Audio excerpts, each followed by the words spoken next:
Now, in this readiness level of relationships, there are 5 people principles. Number 1, the lens principle. The lens principle says who we are determines how we view others. I love the Groucho Marx comment. I wouldn't want to belong to any club that would accept me as a member. Says it all, doesn't it? You see, the question I must ask myself is, what is my perception of others? Because who you are determines the way you see everything. You cannot separate your identity from your perspective. All that you are and every experience that you've had color how you see things. It's in your lens. Here's what I mean. Number 1, who you are determines what you see. A Coloradan moved to Texas and built a house with a large picture window from which he could view hundreds of miles of rangeland. When asked how he enjoyed the view, he responded, "The only problem is there's nothing to see." About the same time, a Texan moved to Colorado and built a house with a large picture window overlooking the Rockies.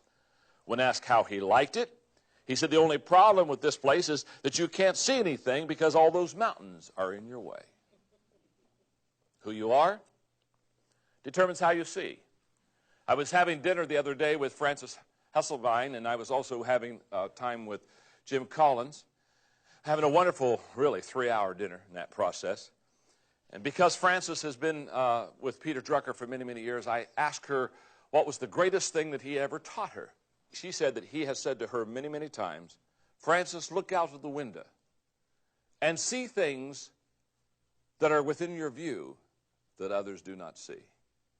What Peter Drucker was basically saying is, we all can look at the same thing, but we don't all see the same thing. We're going to see according to who we are. For example of that, my wife Margaret, very aware of what people wear. I am not. Many times we'll be at a party together and she'll say, "You know, you were talking to the guy in the blue sweater. What was he talking about this evening?" And I'll look at her and I'll say, "What blue sweater?" I can't relate. Now, she sees the person with the blue sweater. That's how she views people, by how they dress, what clothes they have on. Personally, that's nothing that really grabs hold of me. Now, see, she looks at a person entirely different than I look at a person. Who we are determines what we see. Number 2, who you are determines how you see others.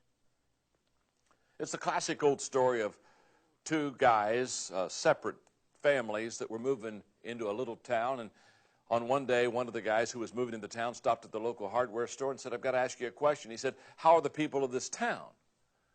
And the owner of the hardware store looked at him and said, "Well, let me ask you a question. How were the people from the town that you came from?" He said, "Oh," he said, "they weren't very friendly." He said, "In fact, that's why I'm really glad to be moving to this town." And the guy at the hardware store said, "You know, I'm so sorry. They're not very friendly here either." A couple days later, another guy dropped by the same hardware store, said, "I'm moving here." He said, "I got to ask you a question. How are the people of the town?" And again, the owner of the hardware store looked at him and said, "Let me ask you, how were the people in the town that you just left?" "Oh," he said, "we hated to leave. Those people were so friendly and so warm. We had great relationships." And the owner of the hardware store says, "I've got great news for you. They're friendly here also." You see, it's a fact. Who you are determines how you see others. The way people see others is a reflection of themselves. For example, if I'm a trusting person, I will see others as trustworthy. If I'm a critical person, I will see others as critical. If I'm a caring person, I will see others as compassionate. Phil McGraw had it right when he said, "You teach people how to treat you." That is a powerful statement. Number 3, who you are determines how you view life. I have the privilege of speaking to a lot of NFL teams. And one of the teams I've done a lot of work with is the St. Louis Rams. And I have a wonderful friend on the Rams team who is an offensive coach named John Maxwell. And recently I was at a Rams game, and I was sitting with his wife, Kim, and some of the wives of the other coaches on the St. Louis team. And I know for a fact, because I've known John for probably 15, 18 years, that they've lived in at least 7 or 8 different cities. Kind of being a coach, they move from city to city and are coaching with different teams. And so I said, Kim, I've got to ask you a question. Of all the cities you've lived in, I said, what's your favorite city? And she said to me, she said, well, where I am right now. I said, oh, you like St. Louis better than any other cities that you ever lived in? She said, I didn't say that. You asked me what my favorite city is. And she said, my favorite city is where I am right now. What Kim was really saying to me that day was where you live, who you're around. Basically, you're going to determine how you view people by how you are yourself. And Kim was saying, I have a good attitude about wherever I am, and so therefore I like wherever I am. Number 4, who you are determines what you do.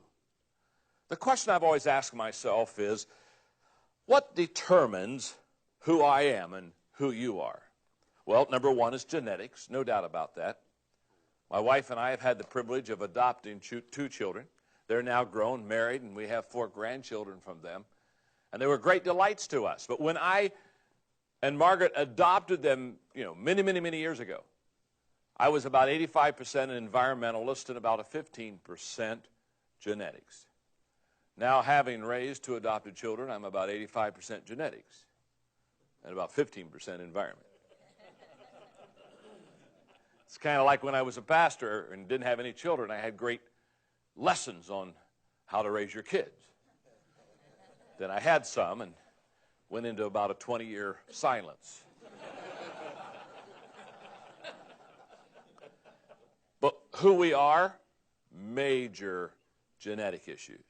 Number 2, self-image. He was exactly right when T.S. Eliot said, half of the harm that is done in this world is due to people who want to feel important. They do not mean to do harm. They are absorbed in the endless struggle to think well of themselves.